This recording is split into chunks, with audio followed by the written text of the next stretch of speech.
केंद्रीय बजट 2026 आने में अब कुछ ही दिन शेष रह गए हैं।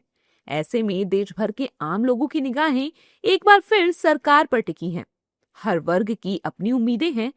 इसी क्रम में सूरत के नौकरी पेशा वर्ग को भी इस बजट से बहुत आस है। वेतनभोगी वर्ग को बजट से महंगाई में कटौती की उम्मीद है।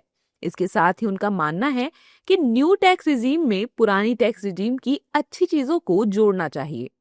मेरे को ये लगता है कि गवर्नमेंट ने जो 12 लाख टैक्स फ्री का लिमिट रखा है उसको ज़्यादा बढ़ाने की कोई ज़रूरत नहीं है, क्योंकि आम आदमी वहाँ तक पहुँच ही नहीं सकता है। वो सालाना 12 लाख कमाता नहीं है, तो मतलब वहाँ तक पहुँचेगा ही नहीं है। गवर्नमेंट को ज़्यादा से ज़्यादा ध्यान महंगाई कम करने में देना चाहिए। जो आम आम रोजिंदा में आम आदमी को जो ज़रूरत पड़ती है चीज़ों की, उसके दाम में कटौती होनी चाहिए। उसमें जो जीएसटी लग रहा है वो जीएसटी भी कम होना चाहिए। और सरकार से यही अपेक्षा है कि जो 12 लाख का स्लैब है वो थोड़ा बढ़ा सकते हैं 12 से 15 तक का, तो अच्छा रहेगा मीडियम वर्ग के लिए। और दूसरा कि जो महंगाई बढ़ गई है उसमें थोड़ा राहत दे सकते हो, जैसे जीएसटी कम कर सकते हो रेट रूटीन पेट्रोल डीजल पे, खाने की चीज़ पे, तो मीडियम वर्ग के लिए थोड़ा बेनिफिट हो जाएगा। जी, सबसे पहले तो इनकम टैक्स स्लैब में थोड़ा सा इंक्रीज होना चाहिए। अप टू 15 लाख तक जीरो होना चाहिए टैक्सेशन, या तो एक फिक्स्ड अमाउंट होना चाहिए। उसके अलावा एचआरए जो है बढ़ना चाहिए, जो लिमिट है एचआरए की। इसके अलावा जो होम लोन का इंटरेस्ट अमाउंट है 2 लाख रुपए, वो बढ़ के 4 से 5 लाख होना चाहिए। फिर जॉब सिक्योरिटी इंश्योरेंस होना चाहिए। अगर जॉब लॉस होता है तो गवर्नमेंट की तरफ से कुछ इंश्योरेंस होना चाहिए।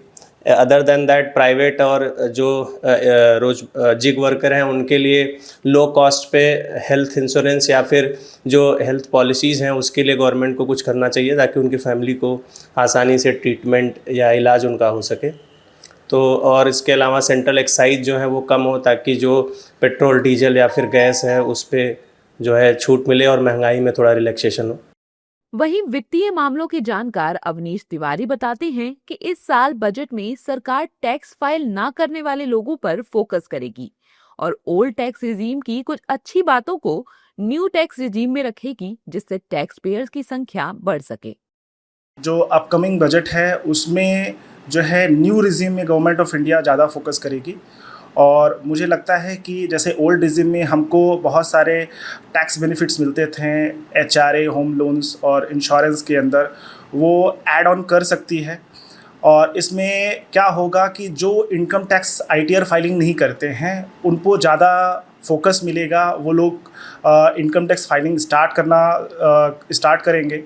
और इसमें जो है गवर्नमेंट ऑफ इंडिया को भी एक फ़ायदा मिलेगा, एक बेनिफिट मिलेगा, उनको एक डेटा मिलेगा कि जो है लोग प्रपोज कर रहे हैं, इंक्रीज़ कर रहे हैं अपनी चीज़ों को, लोगों को जान रहे हैं बारे में कि हमें ये चीज़ ज़रूरी है, ये इम्पॉर्टेंट है, ये चीज़ करना भी चाहिए।